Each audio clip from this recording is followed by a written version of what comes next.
तुम्हारे मासी का रिकॉर्ड अच्छा नहीं है। सबको भुला दिया मैंने।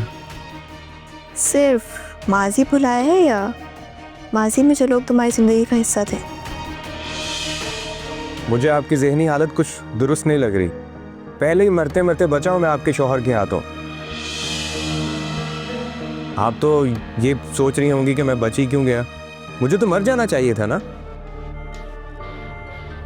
मिस रुखसार, ये आप भी जानती हैं कि आप झूठ बोल रही हैं। नहीं झूठ बोल रही मैं फवाद, मुझे तुमसे सच्चा प्यार हो गया था।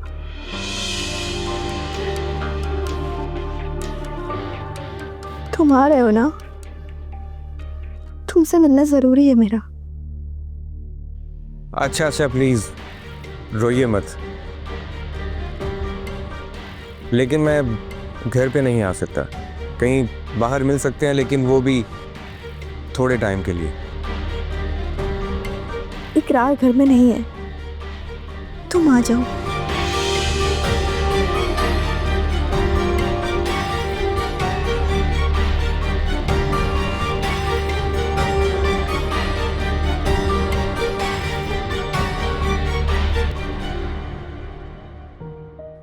हाँ रूबी, ये तो सरप्राइज है मेरे लिए।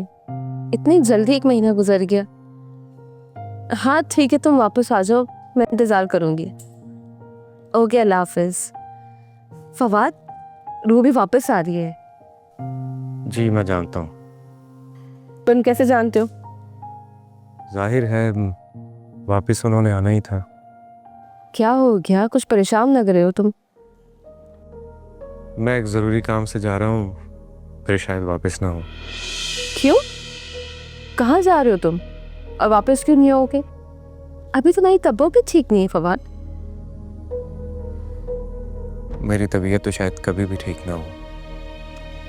क्या हुआ है तुम्हें, प्लीज मुझे बताओ। बताने का तो कोई फायदा ही नहीं। फवाद, ये फायदा वादा, मैं जानती हूँ कि तुम्हारे दिल में मेरे लिए क्या है। तुम शादी करना चाहते हो ना मुझसे? देखिए राबिया जी, मैं इनकार नहीं करूँगा। बहुत अरसे से आपको पसंद करता हूँ। मैं अब सोचा कि आपसे अपनी पसंदीदगी का इजहार कर दूं, तो अपने दिल का हाल आपको बता दिया। तुमने मुझे हाले दिल नहीं बताया था, तुमने मुझे सिर्फ शादी के लिए कहा था और तुमने मेरा जवाब भी सुन लिया था। जी हाँ, सुन लिया था। इसलिए तो कह रहा हूँ कि अब मुझे यहाँ पर रहने का कोई हक नहीं है। मैं आपको उसके सामने क्यों तकलीफ दूँ जब मैं आपको पसंद ही नहीं हूँ? मैंने ये कब कहा कि मैं तुम्हें पसंद नहीं करती हूँ? मैं तो तुम्हें बहुत पसंद करती हूँ। लेकिन फवाद, पसंद करने का मतलब कि मैं तुमसे शादी कर लूँ, ये तो नहीं है। देखो, अब रूबी कल वापस आ जाएगी। प्लीज मुझे ऐसी वैसी कोई बात नहीं करनी, और तुम्हें यहाँ से जाने की कोई जरूरत नहीं है। मतलब आप इनकार कर रही हैं? इनकार नहीं कर रही हूँ फवाद, लेकिन ऐसा कुछ सुनने का मूड नहीं है मेरा। और सच्ची बात यह है कि मैंने तुम्हें कभी अपने शौहर के रूप में देखा ही नहीं है। ठीक है, बात खत्म अब।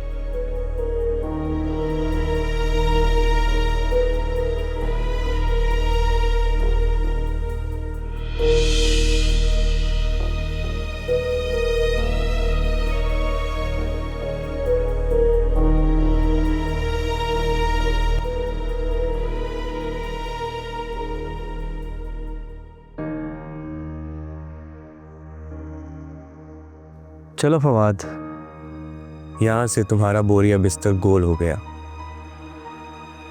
अब अगर ढीठ बनकर रहना है तो गुजारा हो जाएगा।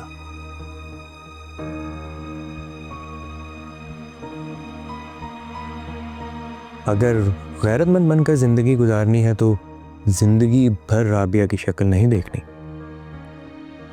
अब तो मुझे रुखसार से जाकर मिलना भी पड़ेगा। लेकिन इकरार साहब का खतरा बरकरार है। इस बार अगर टकरा गए तो दुनिया दुआओं में याद रखेगी।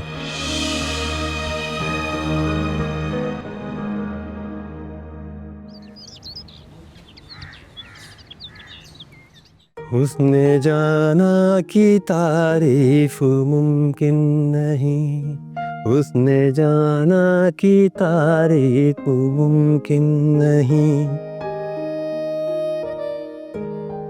जिस तरह वो मुझसे नाराज हो रही है, उससे तो लग रहा है कि लाइबा जी के दिल में भी मेरे लिए जज्बात पैदा हो रहे हैं। अगर एक बार उनसे शादी हो गई ना तो तेरे तो नसीब खुल जाने चांदी। खैर, अम्मा आ जाए तो खुद ही मना लेंगे उनको।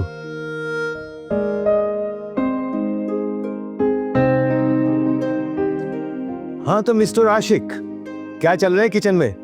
जी जी, तभी तो मुझसे भी प्यार से बात करेंगी वो।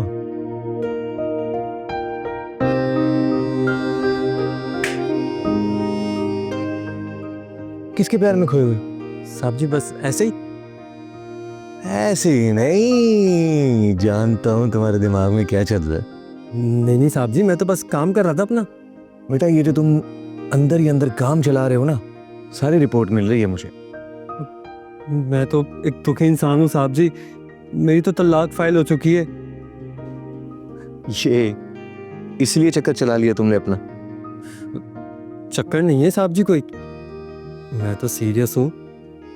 अरे बड़ा सीरियस है तुम्हें। वैसे ये बात तो है भाई, देखो आशिक अगर सच्चा है ना और पूरे दिल से कोशिश करता है तो हर हाल में उसको प्यार मिल के रहता है। पूरी दुनिया उसका साथ देती है, मैं भी दूंगा। आप देंगे मेरा साथ साहब जी? हाँ बिल्कुल दूंगा ना यार। देखो अगर तुम सच्चे हो तो मेरी पूरी कोशिश ही होगी कि तुम्हारी शादी हो ही जाए। सच में साहब जी? हाँ हाँ सच में। बस साहब जी, अब मुझे दूल्हा बनने से कोई नहीं रोक सकता। बस कर दे, बस कर दे, सीनी टूट जाएगी, पट्टे पे पट्टा चढ़ जाएगा, मसला हो जाएगा। तू लगा रहे, अल्लाह खैर करेगा। और एक मर्तबा फिर से उसकी यादों में खो जा। बस अपना बना के छोड़ूंगा साहब जी।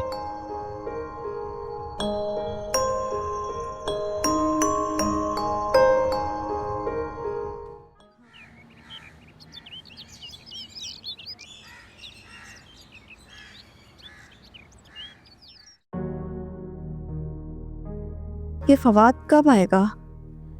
फोन कर रही हूँ, फोन पे पिक नहीं कर रहा। अच्छी बेवकूफ लड़का है।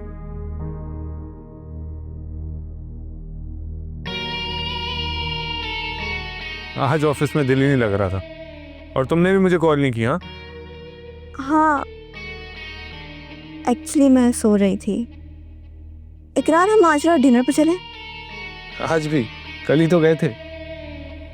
दोबारा नहीं जा सकते? हाँ जा सकते हैं। एक्चुअली क्या है ना, रोज रोज बाहर का खाना खाने से मेरा पेट अपसेट हो जाता है। एक काम करते हैं, हम आज यहाँ खा लेते हैं घर पे, वीकेंड पे चलेंगे। सही? मैं सोच रही थी कि हम बाहर चलते तो थोड़ी आउटिंग हो जाती। आइडिया, हम आइसक्रीम चल के खाते हैं। अच्छा, तो तुम चाहती हो कि मैं बीमार हो जाऊं, अपने घर पे रहूं और सारा दिन तुम मेरी खिदमत करती रहो? हाँ शायद मैं यही चाहती हूँ। क्या बात है रुखसार, कुछ छुपा रही हो मुझसे? परेशान हो? नहीं, मैं क्यों छुपाऊंगी तुमसे कुछ? मैं क्यों छुपाऊंगी?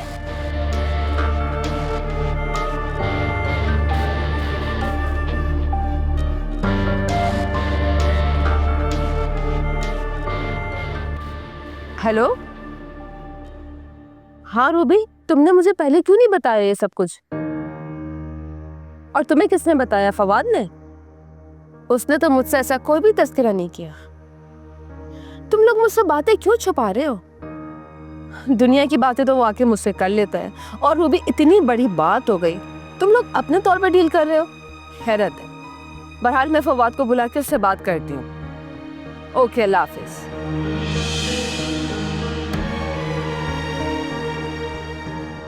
ना अहली की हद है, यहाँ रूबी को तलाक होने जा रही है और वो मुझसे अपनी शादी के प्लान बना रहा है। बुलाकर पूछती हूँ उससे।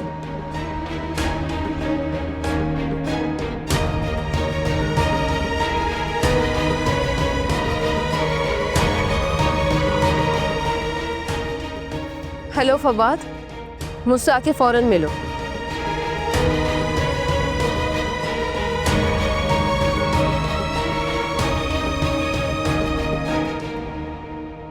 और वो हो जाएगा, तुम फिक्र मत करो, मैं हूं ना, मैं देख लूंगा यार वो सारी चीजें। साहब जी मुझे बचा ले। अरे क्या हो गया? अदील रास्ते से हट जाओ। बिल्कुल नहीं साहब जी, जी मेरी जान ले लेंगी। मैं तो इसके इतने टुकड़े करूंगी ना कि ये याद रखेगा। अरे क्या जीना आराम कर दिया इसने मेरा। क्यों डरा रही है उसे? उसने डायपर भी नहीं पहना। अब मेरा मतलब है उसकी जान निकल जाएगी यार। ड्रामे कर रही है। तुम्हें पता है इसने क्या किया है? इसकी हालत तो देखो, क्या कर सकता है। ये मेरे लिए रसगुल्ले लेकर आया था। तुम उसके लिए रसगुल्ले लाए थे? साहब जी मैंने सुना था कि जब कोई नाराज होता है उसको मीठा खिलाया जाता है। वेरी गुड, मीठे, बाकी मीठा तो खिलाया जाता। मुझे नफरत है रसगुल्लों से। उसे नफरत है रसगुल्लों से? आप पहले बताती जी, मैं रसमलाई ले आता। हाँ वो अच्छा ऑप्शन है, रसमलाई ले आए वो। अदील, मैं तुम्हें भी मारूंगी। तुम उसे पुश कर रहे हो। अरे नहीं, मैं पुश नहीं कर रहा, मैं तो उसके जज्बात का ख्याल कर रहा हूँ। मैं बहुत जज्बाती इंसान हूँ नाइबा जी। ओए वाकई। लेकिन मेरे अंदर ना बिल्कुल जज्बात नहीं है। अरे अब मैं क्या करूँ, तुम दो जज्बातियों में मैं फंस गया हूँ। अच्छा ठीक है, तुम रास्ते से हटो। इसके जो उबल उबल कर ये जज्बात बाहर आ रहे हैं ना, इनका तो मैं इलाज करती हूँ। अरे अरे चांदी के बच्चे, रुक जा। अबे यार,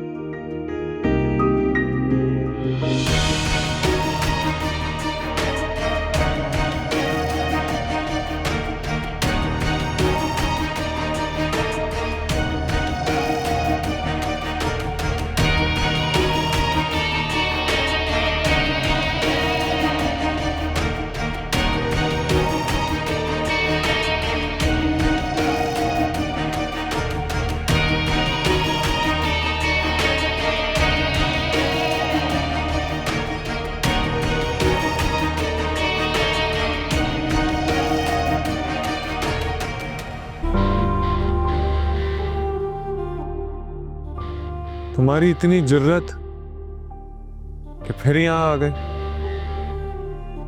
रुखसार जी ने फोन करके बुलाया इसलिए यहाँ पर आया हूँ। रुखसार ने तुम्हें बुलाया था? झूठ बोल रहे हो। आपके गुंडों के हाथों मरते मरते बचा हूँ मैं, झूठ क्यों बोलूंगा मैं? अब इतनी हिम्मत तो है कि मैं सच के सिवा कुछ ना कहूँ। लगता है तुम्हारा मुकम्मल बंदोबस्त करना पड़ेगा मुझे। इकरार, इसे मैंने यहाँ बुलाया है। ये मुझसे मिलना चाह रहा था। तुमने इसे बुलाया? मगर क्यों? क्योंकि मुझे कॉल्स कर रहा था, मुझसे मिलना चाह रहा था।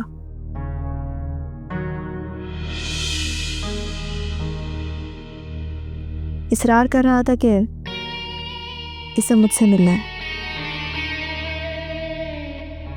मुझे पता था इसकी औकात का। इसकी घटिया तबीयत इसे मजबूर करेगी यहाँ पे फिर से अपना मुंह दिखाने के लिए। अरे बस करें यार, ये क्या आप हर वक्त घटियापन की गर्दान निकालते रहते हैं?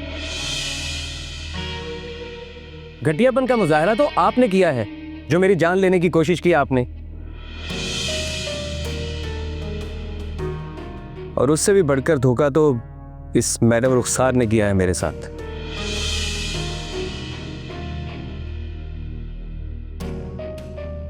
तुमने जो कहा था फवाद, मैंने उसी पर अमल किया है। और ये रही तुम्हारी फाइल। इसमें तुम्हारे तमाम ड्यूज के चेक्स मौजूद हैं। जो तुम्हें चाहिए था तुम्हें मिल गया। और हाँ, तुम किसी पर झूठे इल्जाम नहीं लगा सकते। अब तुम जा सकते हो।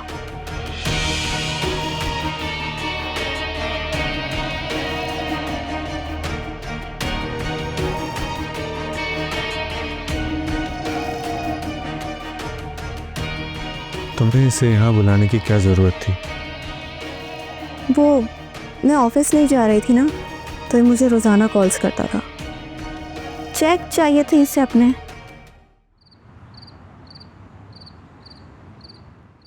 हाँ ज़रूर आकर मिल लो। बस मुझे थोड़ी सी परेशानी हो रही है। देखो ज़रा एहतियात से आना। और हाँ, हमारे पास्ट के बारे में किसी को कुछ बताने की ज़रूरत नहीं है, समझ गए?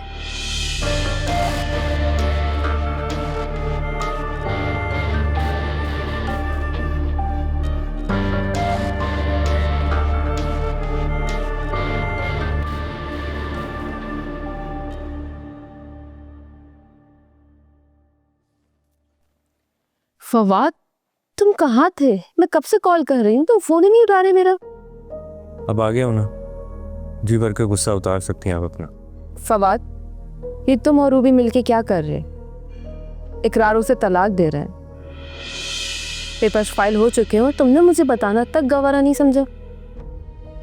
ऐसा कुछ भी नहीं होगा, क्यों नहीं होगा? क्योंकि मैं अभी इकरार साहब के घर से आ रहा हूँ। क्या तुम वहां गए थे? लेकिन क्यों? रुखसार जी ने फोन करके बुलाया था। फवाद, तुम उसके कहने पर वहां चले गए। अभी तुम्हारी जान बख्शी हुई है, तुम फिर अपनी जान देने चले गए। तुम क्या सोच रहे हो, क्या करना चाह रहे हो? मैं क्या सोच रहा हूँ और मेरे इर्द गिर्द रहने वाले लोग क्या सोच रहे हैं, सिर्फ और सिर्फ मुझे इस्तेमाल कर रहे हैं, जैसे मैं कोई कठपुतली हूँ और सब लोग उस कठपुतली को अपने इशारों पर नचा रहे हैं। तुम जानबूझ के ये चॉइस ले रहे हो। तो और मैं क्या करूँ मिस्टर आबिया? ना आपके लिए मेरी कोई हैसियत है और ना ही रुखसार जी के लिए। और जो इकरार साहब ने मेरा हाल किया वो आपकी नज़रों के सामने है। ठीक है फवाद, तुम आइंदा उस घर में दोबारा नहीं जाओगे जहां रूबी के खिलाफ साजिश हो रही होगी। तुम अब इसी घर में रहोगे। मुझे तुम्हारी फिक्र है। मेरी फिक्र? आपको मेरी फिक्र क्यों हो रही है? और आप बताइएगा कि मैं किस हैसियत से रहूंगा यहाँ पे?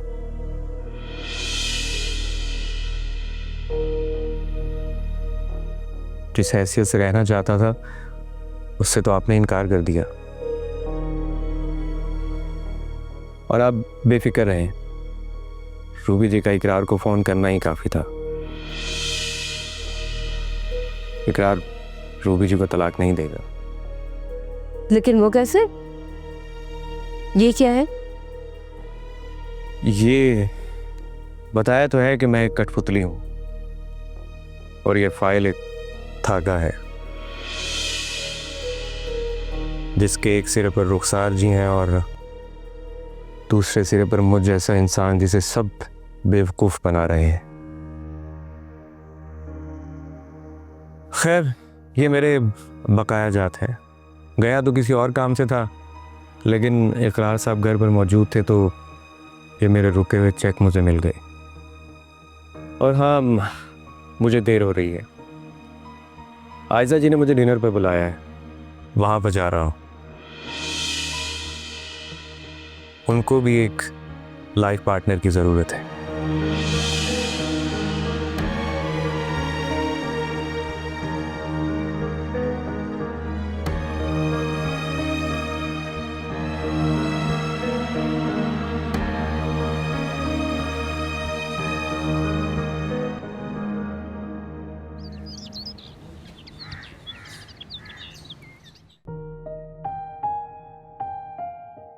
राबिया सिस, राबिया सिस। रूबी, क्या हाल है? अस्सलाम वालेकुम। वालेकुम अस्सलाम। माशाल्लाह, तुम तो बिल्कुल चेंज हो गई हो। बस देख लें, ये सब कुछ आपकी सोच की वजह से हुआ है और सारा नतीजा उस कॉन्फ्रेंस पे जाने का है। और आपको पता है मेरा कॉन्फिडेंस कितना बूस्ट हुआ है। वेरी गुड, मैं भी यही चाहती थी। अब मेरी दुआ है कि तुम नई जिंदगी शुरू करो। वो तो मैं कर लूंगी, क्योंकि अब ना मुझे किसी भी चीज़ का डर और खौफ तो है ही नहीं। शाबाश, तुम जाके फ्रेश हो जाओ, मैं तुम्हारे लिए अच्छी सी चाय बना के लाती हूँ, फिर खूब सारी बातें करेंगे और तुमसे सारी स्टोरी सुनूंगी मैं भी आपसे बहुत सारी बातें करना चाहती हूँ। और आपको पता है, मैं आपके लिए एक सरप्राइज भी लाई हूँ। कैसा सरप्राइज? अच्छा चले ना, मैं अभी आपको बताती हूँ। चले। चलो तुम जाओ, फ्रेश हो जाओ, मैं चाय बना के लाती हूँ। चल।